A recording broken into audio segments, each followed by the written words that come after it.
Hello friends, நம்ம இன்றைக்கி கொள்ளு இட்லி, கொள்ளு தோசை எப்படி ரெடி பண்ணலான்னு சொல்லிட்டு பார்க்கலாம். நான் காட்டுற இந்த கப்பால் 1 கப் அளவுக்கு கொள்ளு அளந்து எடுத்துக்கலாம்.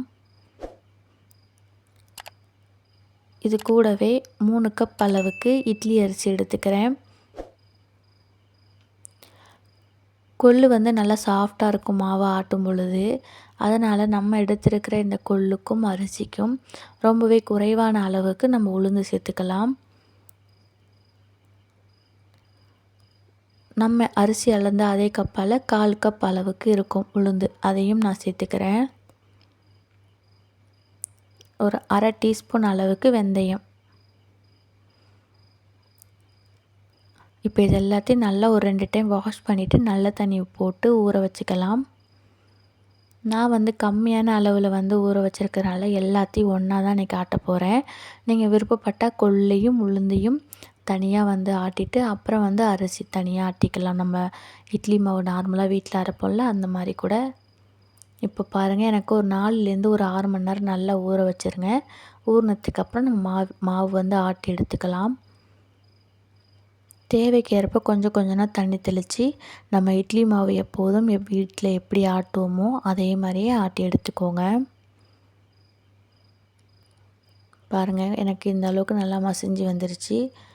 இப்போ நான் வலித்து நல்லா உப்பு போட்டு கரைச்சி வச்சிட்டேன்.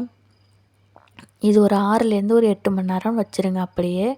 இது ரொம்பவும் புளிச்சு வராது, ஓரளவுக்கு லைட்டாக மேலே நுர கட்டி தான் வரும். இப்போ இதை நல்லா மிக்ஸ் பண்ணி கொடுத்துட்டு நம்ம இட்லியாக ஊற்றி எடுத்துக்கலாம்.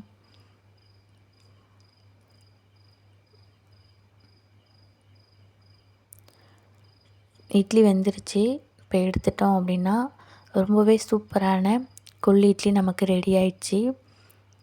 நம்ம நார்மலாக உளுந்து அரிசி போட்டு சேர்க்குற இட்லியோட கொஞ்சம் டேஸ்ட் வேறு மாதிரி இருக்கும்.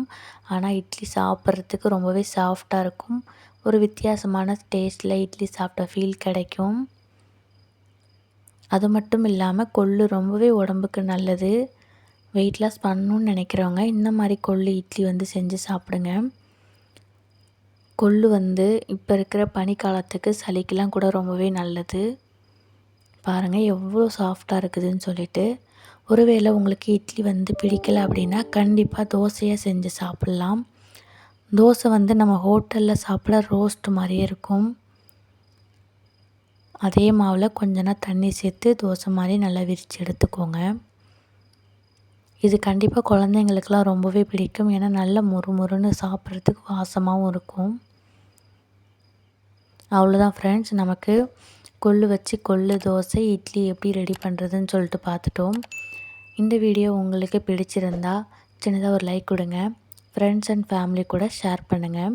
இவ்வளோ நேரம் வீடியோ பார்த்தவங்க எல்லாருக்குமே ரொம்பவே நன்றி. தேங்க்யூ ஃபார் வாட்சிங்.